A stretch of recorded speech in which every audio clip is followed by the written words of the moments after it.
काम वो करो जो गूगल ना कर सके। यही एजुकेशन सिस्टम का पर्पस था। लाहौर के शाहजेब ने 3.5 साल की बजाय यूरोप में 1.5 साल के दौरानिये में बैचलर की डिग्री मुकम्मल करके वर्ल्ड रिकॉर्ड बना लिया। शाहजेब ने कौन से मुल्क और यूनिवर्सिटी से डिग्री इतने कम दौरानिये में कैसे हासिल की, जानिए शाहजेब की ज़बानी। उर्दू पॉइंट की वीडियोस देखने के लिए हमारा चैनल सब्सक्राइब कीजिए और बेल के आइकन पर क्लिक कीजिए ताकि आप हमारी तमाम आने वाली वीडियो से बाखबर रह सकें। शाहजेब ये बताएं, लाहौर से आप चले यूरोप चले गए और फिनलैंड से आपने 3.5 साल में होने वाला बैचलर से 1.5 साल में करके वर्ल्ड रिकॉर्ड बना दिया। ये कैसे मुमकिन हुआ?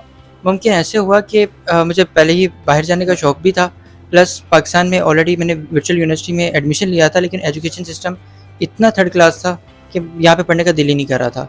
तो उस वजह से मैंने कहा यार मुझे बाहर ही जाना है। तो बाहर के लिए फिर मैंने फ़िनलैंड को देखा क्योंकि उनका एजुकेशन सिस्टम दुनिया में नंबर 1 था। तो फिर मैंने उसका इंतखाब किया। ऑलरेडी मेरे फादर भी फ़िनलैंड में ही थे, उनकी स्पॉट भी मुझे मिल गई। तो फिर एडमिशन वगैरह अप्लाई करके बाहर चला गया। तो उसके बाद फिर जब यूनिवर्सिटी में गया तो वहाँ पे एजुकेशन सिस्टम क्योंकि कम्प्लीटली डिफरेंट था। यहाँ पे हमें रट्टा सिस्टम और वो सारा कुछ, वहाँ पे ये चीज़ें एग्जिस्ट ही नहीं कर रही थी। तो वो फिर प्रैक्टिकल बेस्ड वर्क देख के ज़रा अट्रैक्शन बहुत ज़्यादा हुई। प्रैक्टिकल बेस्ड वर्क था, मुझे भी प्रैक्टिकल करने का शौक़ था कि जो डिग्री करनी है उसका कोई ज़िंदगी में काम हो। आपने वो एक गूगल के ऊपर एक चीज़ पढ़ी हुई है, वो आप निकाल सकते हैं किसी भी टाइम। वही याद करके आपने क्या नया कर लेना, कुछ भी नहीं।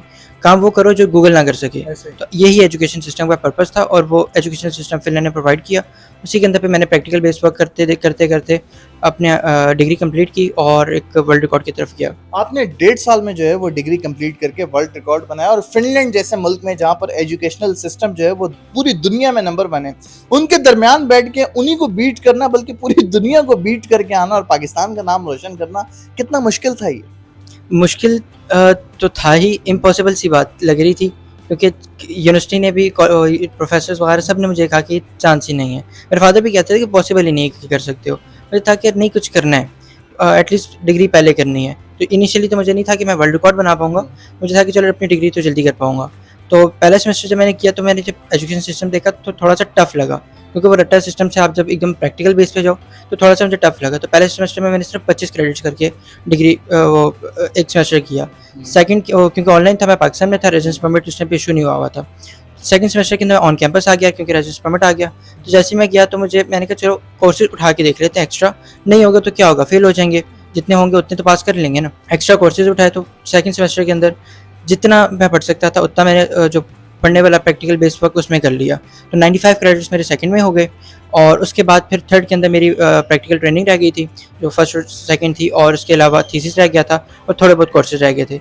तो वो करते हुए फिर अपनी डिग्री कंप्लीट की। 3.5 साल का जो बैचलर्स है उसके अंदर 7 या 8 सेमेस्टर आपके होंगे, तो वो कैसे 1.5 साल में आपने कर लिए? मुमकिन कैसे था? ये इम्प्लीमेंट होते हैं पाकिस्तान पे।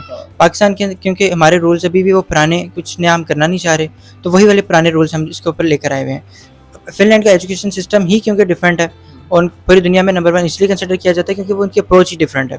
तो उधर ये चीज़ें पॉसिबल हैं, जब एचईसी के लॉज वहाँ पे इम्प्लीमेंट नहीं किए जाते। तो एचईसी ने जिस तरह, क्योंकि एचईसी बेसिकली यहाँ पे एजुकेशन सिस्टम बेच रहा है, किसी भी यूनिवर्सिटी चले जाए एजुकेशन बेच रहे हैं वो 8 साल रखो कि ताकि फीसें आती जाएँ तो वो बच्चा चलता जाए और सिखा के रहे इवेंचुअली कुछ भी नहीं। लेकिन जब आप बाहर जाते हैं वहाँ का एजुकेशन सिस्टम क्योंकि प्रैक्टिकल बेस्ड है, वो आपको प्रॉपर एक प्लानिंग देते हैं, स्ट्रक्चर देते हैं, 4 to 5 फोर्सेज, कितनी सारी थ्योरीज होती हैं, स्ट्रेटजीज होती हैं, अब वो सीखते हैं, उसको इम्प्लीमेंट करते हैं, फिर आपको एक विजन बड़ा हो जाता है। तो वो वहाँ पे आपको प्रैक्टिकल करने का मौका मिलता है, तो वो फिर आप सीखते भी हैं। प्लस जो क्योंकि यहाँ पे एचईसी वाले लॉज नहीं है तो वो फिर आप प्रैक्टिकल बेस के ऊपर लॉज इनके वो होते नहीं है, वो बेचते नहीं है एजुकेशन को, वो सिखाते हैं। मेरी डिग्री के थे 7 सेमेस्टर। एक उनका प्रोग्राम था कि वो हर सेमेस्टर में 30-30 क्रेडिट इस तरीके से पढ़ा रहे थे। एक स्ट्रक्चर उनका था, दूसरा स्ट्रक्चर आपके ऊपर अपना होता है। आप अपना स्ट्रक्चर लेके आना चाहें आप ला सकते हैं। इधर आप एक क्रेडिट उठाना हो आपने तो वो इधर कितने इश्यूज बन जाते हैं, तो वहाँ पे ऐसा सिस्टम नहीं है। वहाँ पे मैंने इसलिए कोर्स ज़्यादा एनरोल किए, टीचर से बात की, कोऑपरेटिव थे सारे, तो वहाँ पे ये सिस्टम इस तरह का नहीं है। वहाँ पर खुद कहते हैं कि आप कर सकते हो, ज़रूर करो। शाहजेब, हमने सुना है कि आपने पाकिस्तानी स्टूडेंट्स के लिए एक इंतहाई ज़बरदस्त इनिशिएटिव लिया है। आपने एक वेबसाइट बनाई है जिस पे तमाम तरीका कार मौजूद है कि आप फिनलैंड किस तरह जा सकते हैं, फिनलैंड के लिए किस तरह अप्लाई कर सकते हैं, क्या क्या चीज़ें जो है वो डॉक्यूमेंट्स आपको चाहिए होंगे। तो ये इनिशिएटिव आपने कब लिया और इसकी ज़रूरत आपको क्यों महसूस हुई? हर बंदे का एक ही सवाल है, क्यों ना कोई ऐसा प्लेटफॉर्म होना चाहिए जहाँ पे एक ही जगह पे एक A to Z प्रोसेस उनको मिल जाए ताकि उनको किसी का ना सहारा लेना पड़े, ना इधर-उधर जाके उनसे कुछ पूछना पड़े, एक ही जगह पे उनको हर चीज़ डॉक्यूमेंटेड मिल जाए। इसके अंदर हर चीज़ में इसके अंदर इन्वॉल्व कर रहा हूँ। जिस तरह अभी जो स्टार्ट लिया, जो इनिशिएटिव है वो स्टूडेंट्स से है। उनका बैचलर्स, मास्टर्स, अगर किसी ने डिप्लोमा में जाना है, ए टू ज़ेड एडमिशन कैसे लेना है, एडमिशन के बाद वीज़ा कैसे अप्लाई होगा, फिर थर्ड स्टेप आने के बाद आपने हाउसिंग कैसे अप्लाई करनी है, उसके अलावा जॉब्स कैसे अप्लाई करनी है, रजिस्ट्रेशन, सिम कैसे लेनी है, ए टू ज़ेड चीज़ें उनको डॉक्यूमेंट कर दें ताकि वो इधर-उधर ना जाएँ और एक ही प्लेटफॉर्म के ऊपर सारा कुछ उनको मिल जाए। बड़ी मतलब ऑफर्स तो आ रही होंगी आपको दुनिया भर से, क्योंकि आप वाहिद शख्स हो इस पूरी दुनिया के अंदर जिसने 1.5 साल में जो है वो बैचलर्स कर लिए और वर्ल्ड रिकॉर्ड बना दिए। जी बिल्कुल, मुझे बाकी कंट्रीज़ हर जगह से ऑफ़र्स आई हैं। फ़िनलैंड में ऑलरेडी काम कर रहा हूँ, लेकिन इसके अलावा कनाडा से मुझे बहुत अच्छी जॉब ऑफ़र आई थी। इसी तरह एक ऑस्ट्रेलिया से और एक दुबई से भी रिसेंट आई है। लास्ट 6 मंथ पहले जब मैं पाकिस्तान आया तो मुझे पाकिस्तान से भी 2.5 लाख की एक जॉब ऑफ़र हुई थी। हमारे वालों ने भी बिलाखिर आपको ऑफर कर ही दी। जी, जी। पाकिस्तानी गवर्नमेंट ने आपको कहीं सपोर्ट किया, कहीं अप्रिशिएट किया, कहीं कोई पैगाम भिजवाया या कोई खिदमात आपकी हासिल करने की कोशिश की?